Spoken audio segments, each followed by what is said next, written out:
Hey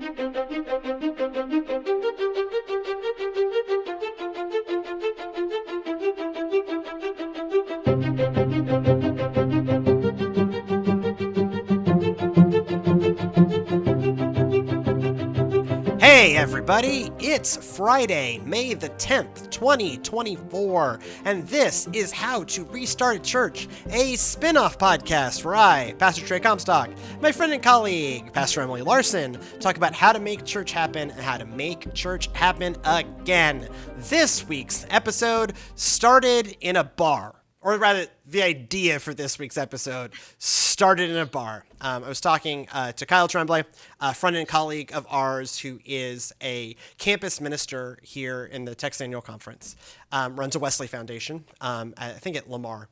Anyways, he runs a Wesley Foundation, so he works with college students. And he was talking, we were complaining about the inadequacies of the Methodist reporting system. He's like, yeah, like a huge percentage of my campus ministry are atheists. And I'm like, whoa, dude, okay. And then soon after that conversation, I stumbled across the article, which is available in our show notes, by Lyn Pace, who is the chaplain at Emory University, Oxford campus, talking about that, you know, the job of a campus chaplain has evolved from, you know, spiritual advice, you know, kind of Christian advice to Christians who are, you know, running into struggles in their faith in college, to a whole bunch of people who have never been to church, who don't know what a chaplain is, who don't really know, do they even need like a faith thing in their lives, but they're curious and interested. And so then like connecting them with resources to explore and shaping. And Lyn is talking about it from positive, like, this makes my job more fun. I get to do all these other things. Right. And so both Kyle and Lyn are coming at it from the same perspective of, yeah, isn't it crazy what we can do now? And this also connects with an experience that I've had over the past 18 months. I got recruited to help out with the Wesley Foundation at University of Houston, which is just essentially right across the highway from us. If it weren't for all the heat in the highways, you could almost walk there. And one of the things that became abundantly clear to me in doing work with the U of H Wesley is that our whole model for campus ministry assumed that campus ministry existed to smooth out the gap between growing up in the church and being an adult in the church, right? That it was we used to talk about the donut hole, the 18 to 35 donut hole. And so campus ministry in the United Methodist tradition, they're called Wesley Foundations, existed so that like you would like leave youth group, and then if you went to college, you would go join a Wesley Foundation. And you know, this is one of those places where I fit perfectly in. Youth Group 2.0. It's Youth Group 2.0. Yeah. And, you know, I am the product of a Wesley Foundation at the College of William & Mary with Reverend Dr. David Heinemann. And, you know, when I moved in, you know, William & Mary would release demographic data to the campus ministries. And so the campus ministries would know like the name and dorm of people who selected their denomination or their religion on the entrance forms. And so I had said United Methodist on my entrance forms. And so Wesley Foundation knew where I lived. I don't know if you can even do this anymore, but in 2005 you could. And so Wesley Foundation knew where I lived, and they at move in, they showed up at my dorm and like, hey, we're doing a thing at the Wesley house. You should come. And I did, and I essentially never left. And you know, I literally lived at the Wesley house for a while and was on a traveling worship team. And you know, it's one of these like really defining aspects of my life. But it was Youth Group 2.0, and that really worked in a world where people were coming out of a youth group and then looking for something more. But if you track the demographic data that we've seen, that we've been seeing, and that we've talked about a lot, we've been doing less demographic data recently just because, you know, we did a lot of it. But like, you have a lot of Gen Xers, so young people who are in college right now were raised by Gen Xers or maybe millennials. Right? Like, you know. Millennials, yeah. Right. So, like, Sydney and I have been in the same relationship for 18 years. If we had had a kid immediately, we could have an 18-year-old. We could have a college student. Instead, we have a nearly 9-year-old and a 3-year-old. It's just worked out better for us. But, like, you know, I have millennial friends with teenagers. And so there are Gen Zs raised by millennials on campus, and certainly the bulk of Gen Zs are raised by Xers. And both of these are in the generations where you see the major religious drop-off. And so you have a lot of these young people hitting college. Maybe their parents went to church when they were kids, but statistically, those parents did not continue in church. And so these young people were not raised in church. And so they're hitting college campuses not looking for Youth Group 2.0, but with this question, what do I believe? What is belief? I feel spiritual things. How do I connect to them? And that is a really different way of thinking about campus ministry. But then also that means this is also just more broadly speaking, what I read from these kind of all these three data points, and we've invited Kyle to be on the show, and Lord willing we'll be able to do that soon, because I would love for y'all to hear his thoughts. It's fascinating what he's building over there.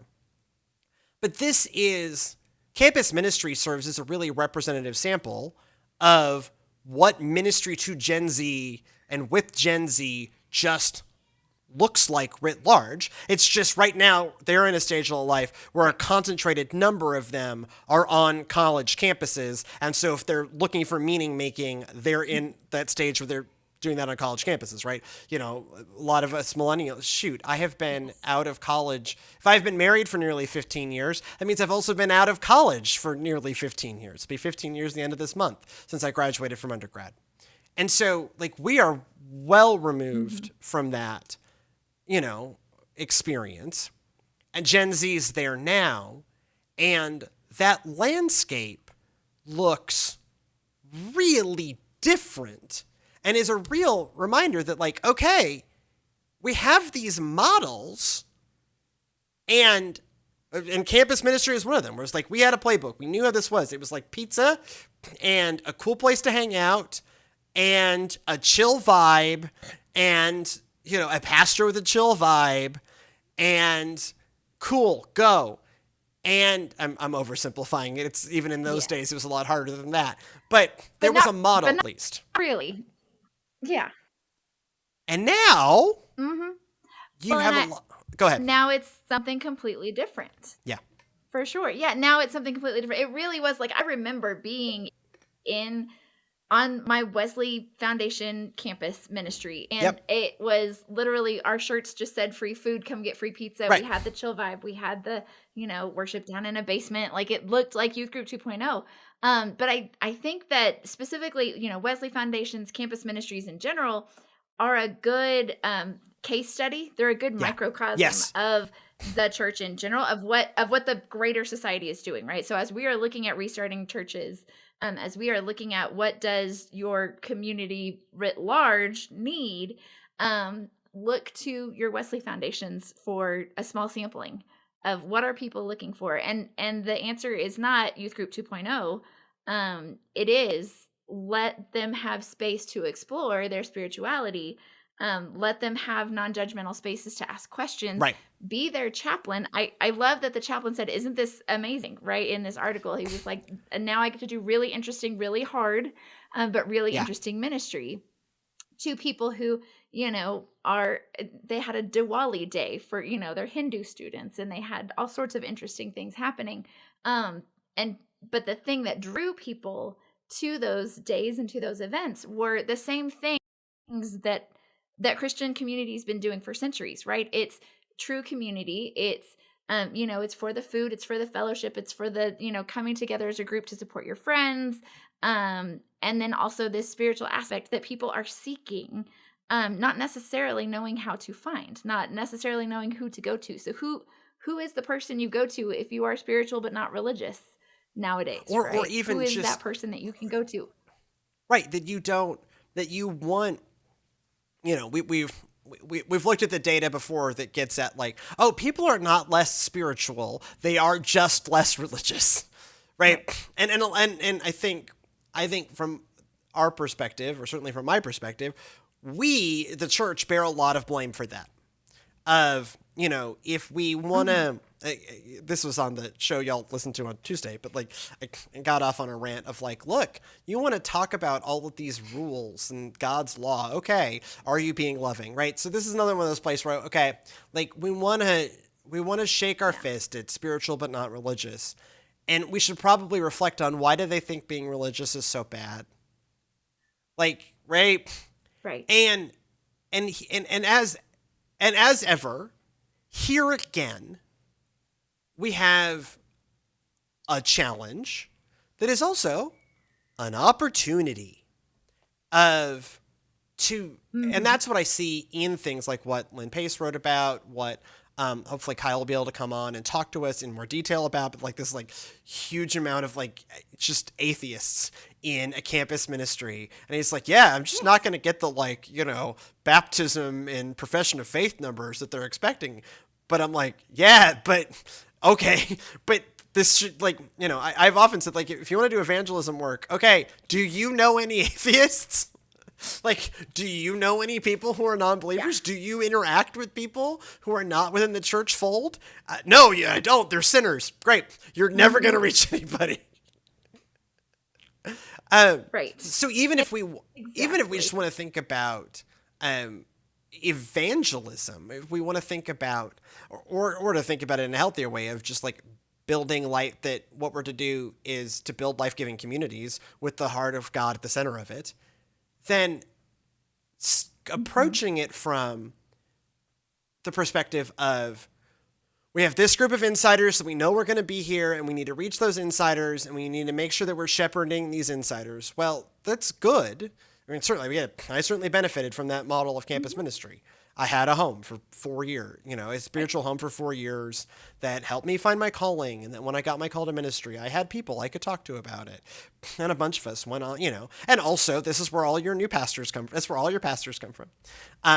You know, they come from Wesley Foundations, and then they become youth directors, and then they become pastors. Like this is like all of our colleagues, and certainly all the colleagues. That's the pipeline. This is all the colleagues that we like. This is, and that's why we're so good at programming, because this was the pipeline that we all came out of, right? Like we were leaders in our youth group, and then we were leaders in our Wesley Foundation, and then we were youth directors or young adult ministries directors or some sort of director level position, and then we showed good enough at that we became pastors. We don't talk about it like that, but that is where a lot of us come from. And that's maybe pretty not much what most of us, Mm-hmm. But like we can no longer make the assumption that the people who are hitting college campuses have any grounding in a religious tradition. Any at all. Mm-hmm. I mean, I even remember, so David Heineman, my campus pastor, when I was in college, talked about, I no longer assume, this was, you know, mid-2000s, I no longer assume that the people arriving on a college campus know the names of the 4 Gospels. And, you know, 19-year-old me was like, no way, everybody knows that. But that was 2005 when David said that. And so now it has gone further. I was almost say so much worse, and that's a judgment I don't want to make. But like, it has gone, that process of unknowing has gone so much further that now to the next generation 20 years later. Right. Because we're pushing 40, and they're not even pushing 30 yet. And so there is this kind of philosophical, theological shift that you're right, that like campus ministry is the like bleeding edge of that. You know, campus ministry always ends up being one of those like weird funding things within denominations. Certainly it is ours. And one of the points that, you know, I want to make is like, okay, right? Like, well, like this is how you do ministry with this age group. And if you want this age group, this is one of those places. And yeah, they, much like a lot of inner city ministry, they don't tithe. They're college students. College students famously broke.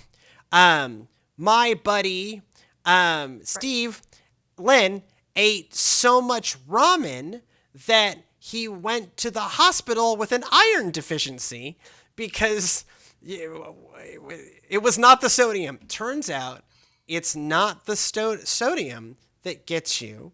It's the iron deficiency if you only live on ramen. But because ramen was whatever it was this was in grad schools, this would have been like 2012. It was like whatever, 40 cents a container.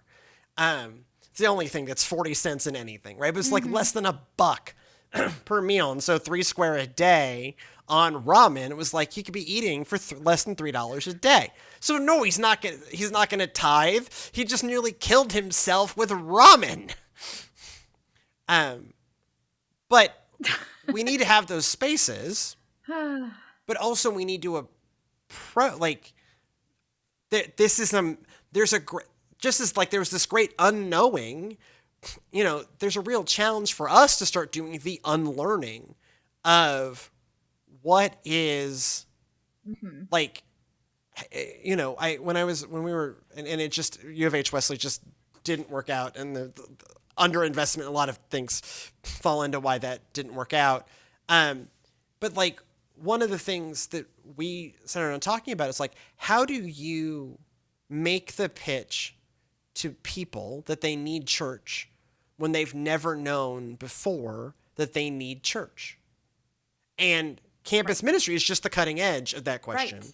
Because I think that's one of the core questions at How Do You Restart a Church is, how do we say to a world that increasingly does not know they need us, and is actually in some cases, pretty convinced that they don't, for cause. We did a lot of that. How do we convince them otherwise?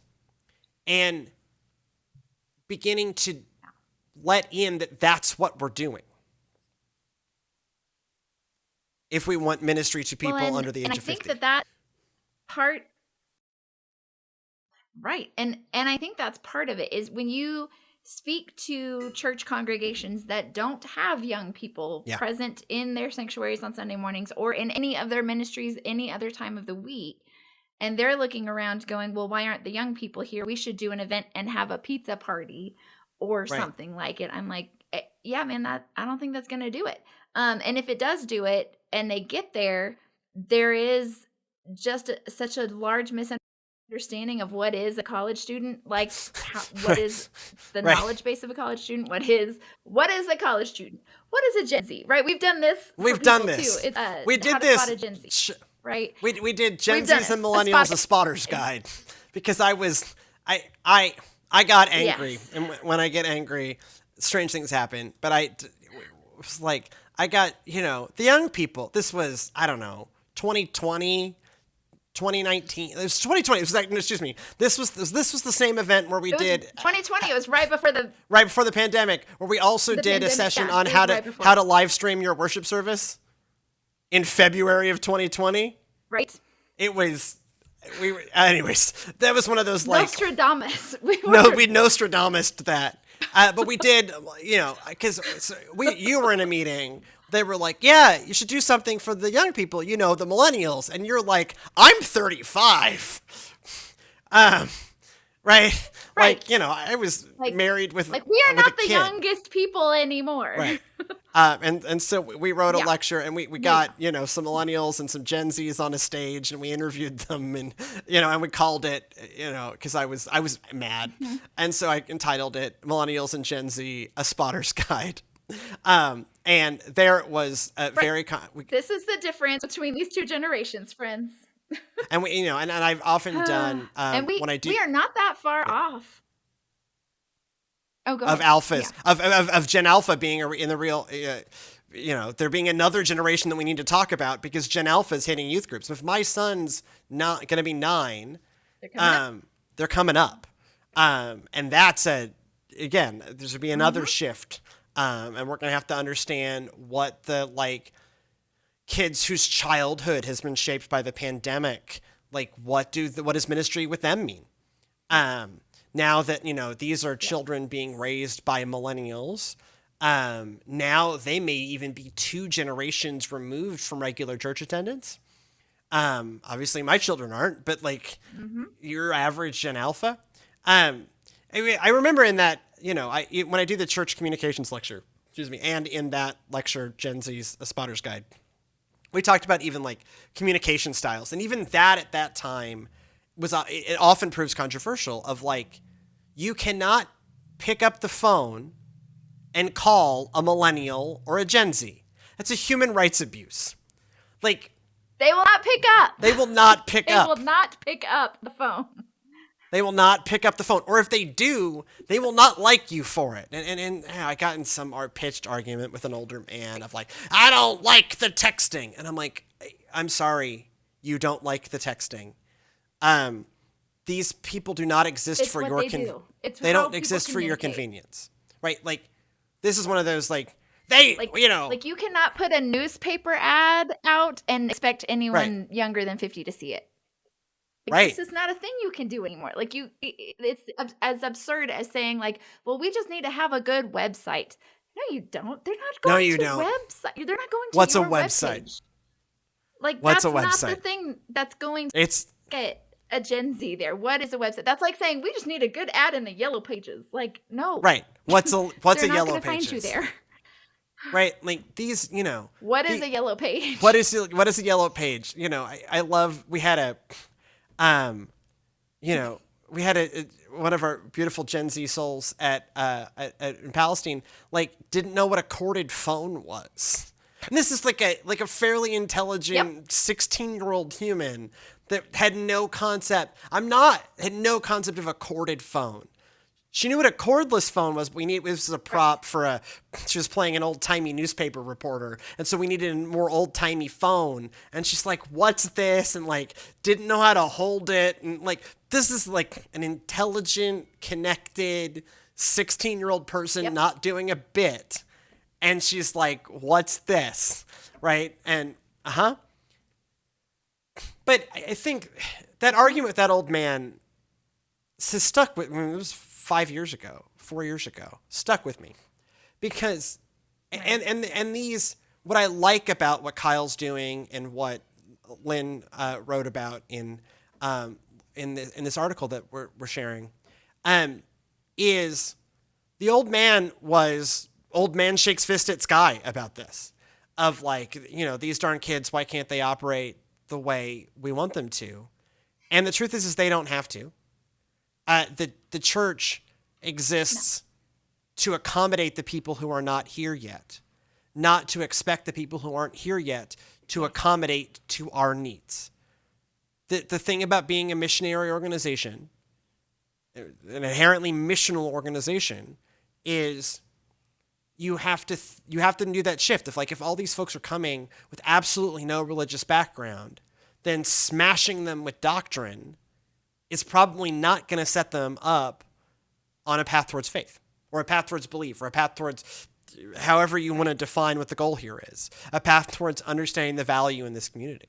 Mm-hmm. And by all sakes, don't call them. Yeah. Shoot, don't call me. Or if you're going to call me, text me first, right? I'm really good if we can and tell me that you're about to call me. Because this is what I do, right? Like I schedule most of my phone calls. Because I understand, some things can just be done better even on voice. Going to one another's houses, they don't ring a doorbell. You text and tell the person you're there. Well, and then you walk up and ring the doorbell if you, heaven forbid, have to see someone in person, right? Right, but you also probably didn't just show up, right? You probably text them and was like, because even in my weird sitcom life where me and my best friend live in the same neighborhood, this doesn't mean it's just I'm in the shop and in wanders Jimmy, in an actual sitcom with boomers, which is what would happen, right? No, this would still be hey, I need to borrow a tool. Okay, I'm home. Come on by. Cool. I'll text you when I get there, right? I'm convinced that houses just don't need doorbells anymore, right? Doorbells have just become cameras that automatically ping when you show up because you're not going to ring a doorbell. Yes. Like, because you wouldn't be there at random. You would, even if it was at random, you would have like, hey, I was already swinging. Can I drop this by? And I would say, can I drop this by in a little bit? And I might even be like parked in front of their house. But I'm going to say, hey, can I drop this by in a little bit? And then I will sit in my car strangely until, and then I will go in so that no one is unprepared for another person's arrival. And then we're doing a bit because this is funny, but also this is real. And then you jump to Gen Z where we've learned that like the digital and the physical have blurred. Right? I would love watching our Gen Zs in Palestine. They would be sitting in like a clump, like laughing, talking, and on their phones all at the same time. And they would be communicating with people not there and there all at the same time. And all of them were part of the same conversation. And it was all mediated semi-digitally, whether you were in the room or not in the room. And that is a whole other level, because this is one of those things that separate millennials versus Gen Zs, is millennials, while we are very online, we still separate those things. This is my online stuff. This is my offline stuff. And a Gen Z goes, that's boomer stuff, man. Like, no. That is boomer stuff. Do you remember when we were kids, we used to use like BRB, right? Be right back. Yes. Yeah. Yeah. Right? Yeah. When was the last time you used that phrase? Because we're never not. When am I not there? We're always there. You have raised a point. We don't have to BRB. We're still here. I don't remember, right? Because I have an interconnected supercomputer that lives theoretically in my back pocket, and the concept of like, hey, I'm logging. What is logging off? Right? Like what is logging off? What is logging off? We don't log off anymore. I remember actively the first time I had a student, because we used to have a thing where you could like set your phones to the side for worship, right? Yeah. And I remember when the new terms came around for the fear of being disconnected from your phone or from your social media or from your whatever. And this is 15 years ago. They were having to come up with a new name for this because I had a kid go into a full-blown panic attack because they were not connected to their digital self. And it was this like schism of reality for them. And I had to go, oh, wait, we have to do ministry differently. Like this is new and different. But it was that blurring of the lines between your real and your digital self. It's all the same to these digital natives. Right? I remember you have to do ministry differently.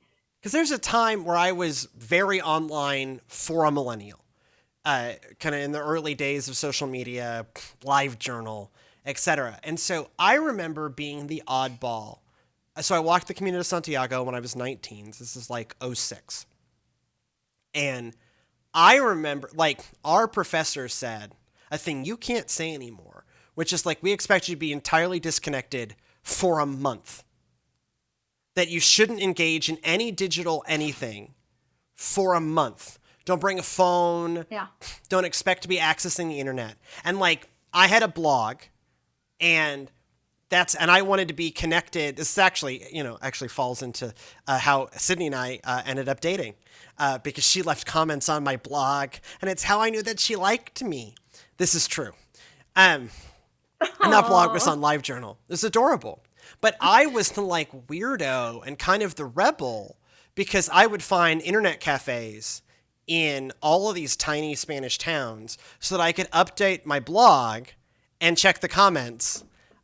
If Sydney would have commented on my blog, it was like it was You've Got Mail, but not for boomers. Because you've got, I guess, are they Xers? There's like Xers and boomers, and this was the millennial version of You've Got Mail. Yeah. That it wasn't AOL Mail. This was comments on a live journal. But like, and my mom would leave posts, and like my church members leave posts, and actually for me didn't take away from the experience, it added to it. And I am a writer, and so I was actually like having to process my thoughts and write them. And so it was a journal, but I journaled as a blog, which in '06 was like, oh, Trey, you're just spending so much time on the computer. And it was like 30 to 45 minutes every few days. And that was a rebellious amount of computer use. Yeah. And you can't do that anymore. And so anyways, if you want to share like stories of generational shifts, email us, thegoodnessofgodpod@gmail.com, thegoodnessofgodpod@gmail.com. We are entering into an age that we have to let go of our communications expectations, but also like the like what we are doing. Like, we are not taking people who already have belief and helping them find greater belief. We are interacting with folks who have no idea that this is a thing that they need, and hopefully showing and connecting them to understand that maybe they do. If you want more of what we do, it's on the internet, right? This is welcome to the show. Servantsnow.org is our website, where a lot of this stuff goes for the people who still use websites. The best way to get us is probably our YouTube channel, youtube.com/servantsnow, or our Facebook page, where we largely interact with boomers, which is facebook.com/servantsnow. Or we're obviously in your podcatcher of choice. Just search The Goodness of God. This show is made possible by a generous innovators grant by the Texas Annual Conference of the United Methodist Church. If you want to help us, like, comment, subscribe, leave us 5-star reviews on Apple Podcast, and go in peace to love and serve the Lord. We'll see you next time.